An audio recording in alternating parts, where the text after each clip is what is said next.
Hi everyone, this is Cherry Enchantress with Pixie Dust Tarot, and this is your daily dust for Monday, February 20th, if you're watching in real time, but it can also be for whenever you stumble upon it. I feel like, is it the 20th that we're approaching a super moon in Pisces? I think so, or the 21st, but it's coming up and the energies are getting stronger and more romantic, and it makes me kind of think of the Valentine energy extended into this full moon in Pisces, which Pisces is just very deep and sometimes very romantic as well. And it makes me think of the movie Moonstruck, which I totally recommend. Anyway, the romantic tarot for today or any day that you stumble upon it. Let's take a look at what we get. I'm just going to do a 3-card general collective reading, and I call it Daily Dust because I am Faith, Trust, Pixie Dust, all about the Peter Pan philosophy of how to fly. Just takes a little bit of magic, and this is your daily magic to help you understand, your energies, maybe some advice, maybe just simply some clarity or seeing your day in a certain way, the possibilities, the opportunities. All right, we have the 7 of Wands. I think that is. Look at that. That could be an arrival. Am I holding this? And it came out, so I don't normally read reversals, but it came out upside down, so maybe there's a hold up somehow. There's like this divine timing, or maybe you finally something's come through that took a little time. Let's see what else. Okay, we have strength, and oh, nice. The 9, is that the 9 of Wands? Okay, well, whatever it is, it's a romantic picture. So nice. This is, I feel like this is hanging in there, fortitude, perseverance, and strength. I'll get into that. It's kind of, to me, a Beauty and the Beast imagery, but what he's doing with the statue is like, I don't know. Anyway, let's zoom on in. So, yeah, 7 of Wands is the card of meeting at the station. So there's about an outpour of love. It feels very reciprocated. This love flowing back and forth. There's an offer of the heart. It's all about, it sounds very much like the author kind of uses a lot of like thirst and food and eating metaphors. It's also about trust. So it could be about a date, it could be going out to lunch, it could be meeting somebody, it could be something about timing, it could be the divine timing, it could be finally, like at last, something feels quenched, like feeling like, like that. So 7 of Wands normally is in the tarot is the defense card, but there doesn't seem to be any defense here, and maybe the only defense that really pertains to this particular interpretation of the card is that spirit defending your relationship, so you can finally come together in divine timing. That's what I see, like a protectiveness that like you had bad luck in love because you were meant for this particular person, and so that's why the other things didn't work out.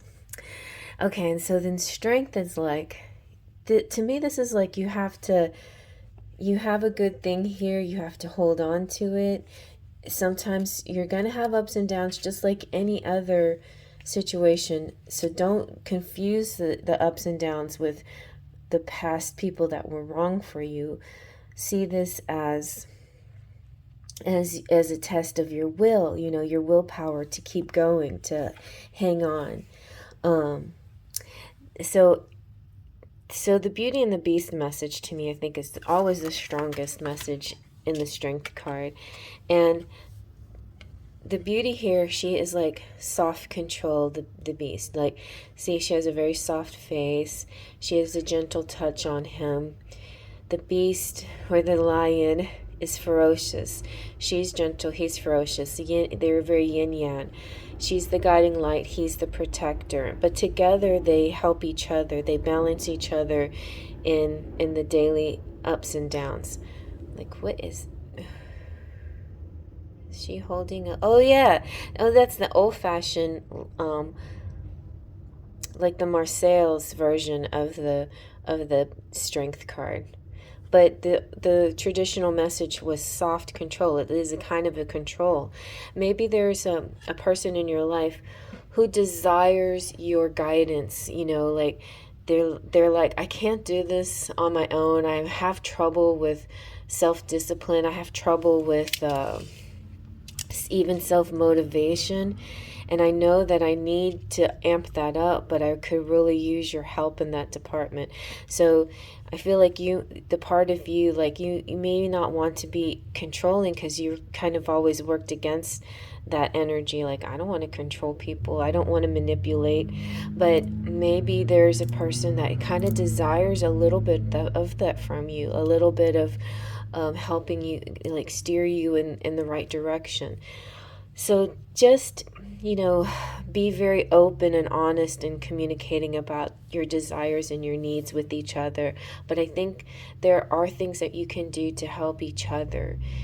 It's that balance, like you're the light and he's the strength, or the fierceness, the protectiveness, the defense, And then ultimately, the Nine of Wands is just, it's funny that this is coming up for Nine of Wands, but Nine of Wands is the wounded warrior, but it's also a victory. It's like over time you've been together, or you've been with other people, and you've had bruises and wounds, and had to deal with a lot of ups and downs, and good moments and difficult moments, triggers, and learning about yourself. But this is now coming out the winner, like reflecting and reviewing everything and seeing that you're the winner. So in this particular case, though, this is a kiss, but there's a peek. Somebody's like a peeking at a kiss. So there could be like maybe third party, but it could be like children, children noticing your bliss, and children noticing your contentment, a peripheral energy, like other people noticing a change in you, a happiness, a joy, a giddiness, like, or if you're glowing, people like, are you in love? What's going on? You look so attractive today. You look like you're glowing. It could be something like that too. This is about being careful not to overstate things and say too much, like hold a little mystery. It's okay. I think a communication is great, but you have to kind of define your boundaries in communication. Like, how much do you want to know, and how much do we share, and how much do we keep to ourselves? I mean, I know in a relationship you should be open, very open, but if you've been in a situation where it's been a long-term situation, or you, like a person from the past is coming back, that's the part I'm talking about. Like, you don't want to dredge up dark memories or negative feelings, but you do want to work things out to improve things. So it's a little bit of balance of that. If you're meeting someone new, it's the same thing. You have all this baggage of your life, but you're not going to throw it all and plop it on the plate, and say, here's me, this is all my ugly, good, bad, and ugly right away. A little bit here and there may come out, and they accept you for who you are and your experiences.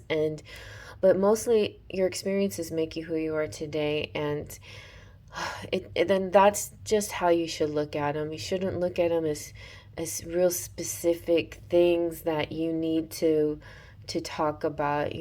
I feel like you need to share those things in a more general, kind of a general, this is me, ups and downs, connections, failures, but a learning and growing experience. And I'm just glad I'm here with you now, and I want to be in the now with you. So I feel like that's kind of what's important here.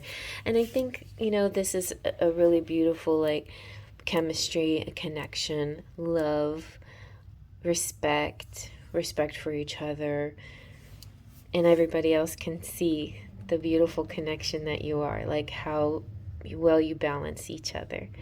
All right, so I hope you like that. Faith, trust, the pixie dust.